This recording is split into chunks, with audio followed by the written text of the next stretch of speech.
Hello everyone मोर अन्य एटा भिडिओলৈ আপোনালোক সকলোকে স্বাগতম জনাইছো। আশা কৰো সকলো ভালে আছে। মই বৰ্তমান ভালে আছো। গৰমত মানে থাকবা নৰি হলো আছো ভালে।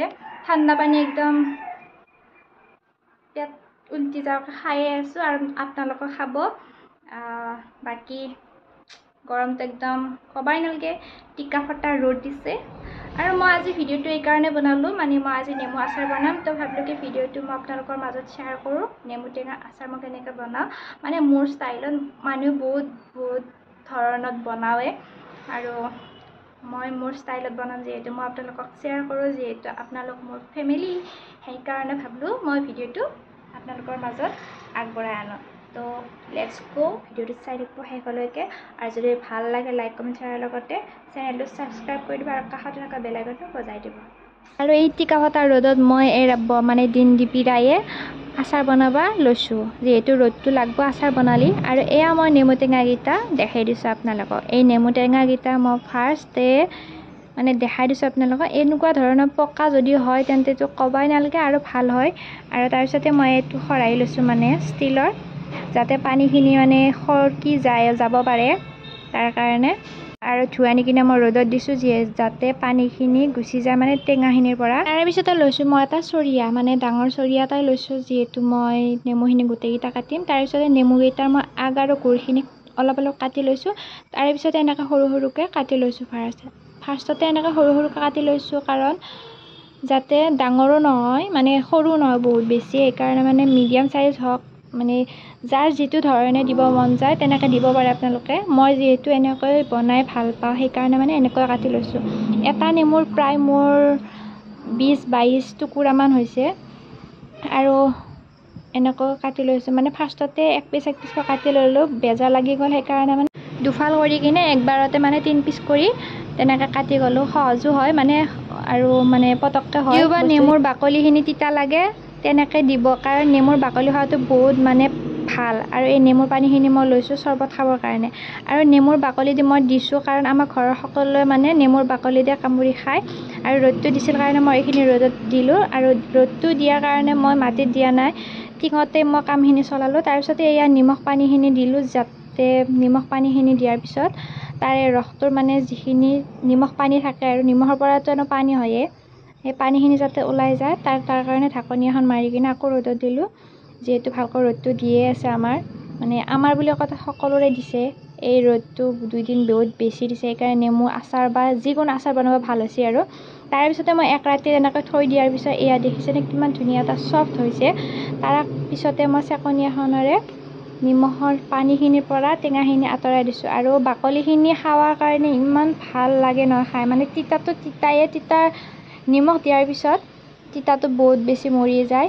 আৰু এই দুখন চালনি লৈছো মই তাতে কাগজ পাৰি লৈছো পাৰি কিনে তাৰ পিছতে মই টেঙাখিনিত হালধি অলপ দিছো। আৰু মানে মই অলপ খাই চাইছিলো খোৱাৰ পিছত নিমখটো অলপ কম হৈছিল সেই তাৰ কাৰণে মই আৰু অকণমান নিমখ দি দিছো।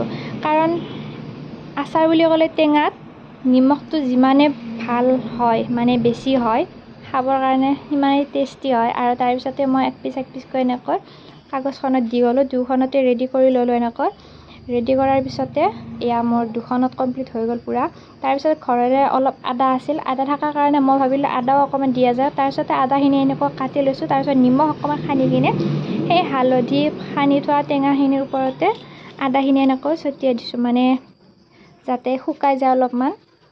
তাৰপিছতে এইখিনি দিয়া হোৱাৰ পিছত মোৰ এয়া দেখা পাইছেনে কিমান ধুনীয়া এটা শুকাই আহিছে। আৰু তাৰপিছতে মই কেৰাহী এখন পাতি কিনে গৰম হ'ব দিছোঁ। তাৰপিছতে দিম মই ইয়াতে মিঠাতেল যিহেতু আমাৰ ঘৰৰ মিঠাতেল তো তাৰ কাৰণে মানে এই দেখা পাইছেনে কিবা এটা বুৰবুৰণি টাইপ হৈছে যিহেতু সৰিয়হটো কিবা এটা থাকে তো তাৰ কাৰণে মানে বুৰবুৰণিটো বেছিকৈ দেখা পোৱা যায়। এয়া দেখা পাইছেনে যিমানে গৰম হৈ আহে সিমানে বুৰবুৰণিটো বেছি হৈ আহে।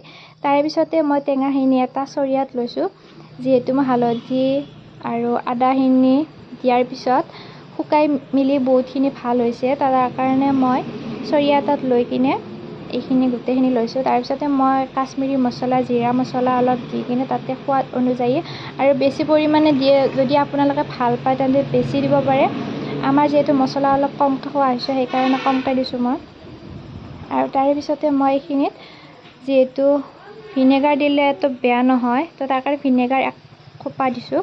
এয়া তেলখিনি গৰম হৈ গৈছে। তাৰপিছত মই গেছটো অফ কৰি কিনে তাতে মই পাঁচফোৰণ অলপ দি দিছোঁ, যাতে ফোৰণখিনি দিয়াৰ পিছত এটা গোন্ধ হয়। তাৰপিছতে এই গৰম তেলখিনি মই টেঙাখিনিত দিছোঁ।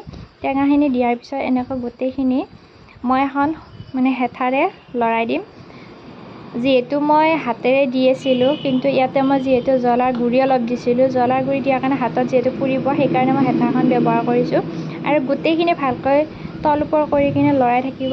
লৰাই থকাৰ পিছত ঠাণ্ডা যেতিয়া হ'ব, তাৰে পিছত এনেকুৱা এটা আইনাৰ বৈয়াম ল'ব, যাতে বস্তুখিনি ভালে থাকে। মানে আচাৰ বুলি ক'লে যদি প্লাষ্টিকৰ বটলত বা বৈয়ামত থোৱা যায়, মানে ভেঁকুৰ লাগি যায়। সেইকাৰণে মানে গ্লাছৰ এনেকুৱা বৈয়াম বা টেমাত থ'লে বেছি দিনলৈ মানে টিকে আৰু।